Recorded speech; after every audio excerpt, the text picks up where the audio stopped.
బంధుత్వ బంధాలను ఏర్పాటు చేస్తుంది. అది లేకపోతే గుర్తింపు గౌరవం ఉండదు. తెలుగు టీచర్లకు గౌరవం ఇవ్వకుండా అది సహజమే కాదు, సమాజమే కాదు. జిల్లా కోర్టు వరకు ప్రొసీడింగ్స్ తెలుగులోనే ఉండాలి. ప్రపంచ తెలుగు మహాసభలో చేసి శ్రీనరసింహ అదే హైలైట్ చేశారు. మాకేం తెలియదు, జనార్దన్ రావే చేశాడు అంటూ రెండో రోజు విచారణ జోగి రమేష్ సమాధానాలు.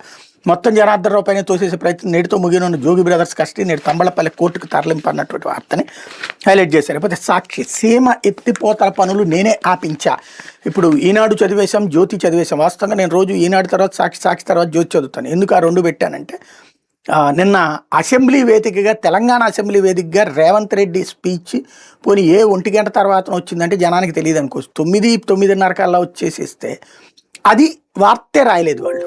అంటే మాకు కావాల్సి ఉంటే ఎట్లా వార్తల్ని డౌన్ ప్లే చేస్తాం, మాకు నచ్చకపోతే వార్తల్ని ఎట్లాగా ఎక్స్పోజ్ చేసి తప్పుడుగా వక్రీకరిస్తామనడానికి సాక్ష్యం. ఏంటి ఆ వార్త? సీమ ఎత్తిపోతల పనులు నేనే ఆపించా. తెలంగాణ అసెంబ్లీ సాక్షిగా సీఎం రేవంత్ రెడ్డి వెల్లడి. నా మీద గౌరవంతో చంద్రబాబు రాయలసీమ ఎత్తిపోతల పనులు ఆపేశారు. ఆయనతో ఏకాంతంగా సమావేశం ఆ పనులు నిలిపేయించా. కావాలంటే నిజ నిర్ధారణ కమిటీని పంపి చెక్ చేసుకోవచ్చు. తద్వారా పాలమూరు రంగారెడ్డి ఎత్తిపోతల పనులకు అనుమతులు తెస్తున్నాం. స్పష్టీకరణ.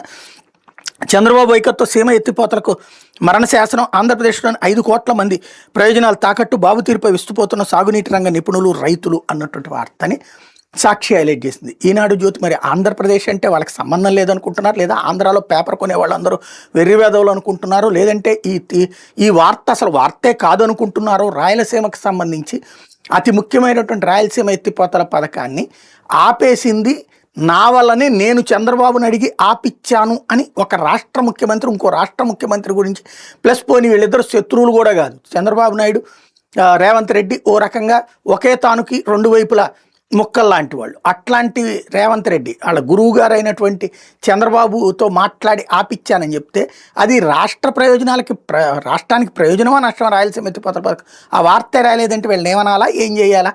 ఇది నిజంగా జర్నలిజం చేస్తున్నారా, వాళ్ళు వ్యభిచరిస్తున్నారా అన్నది తేల్చుకోవాలి.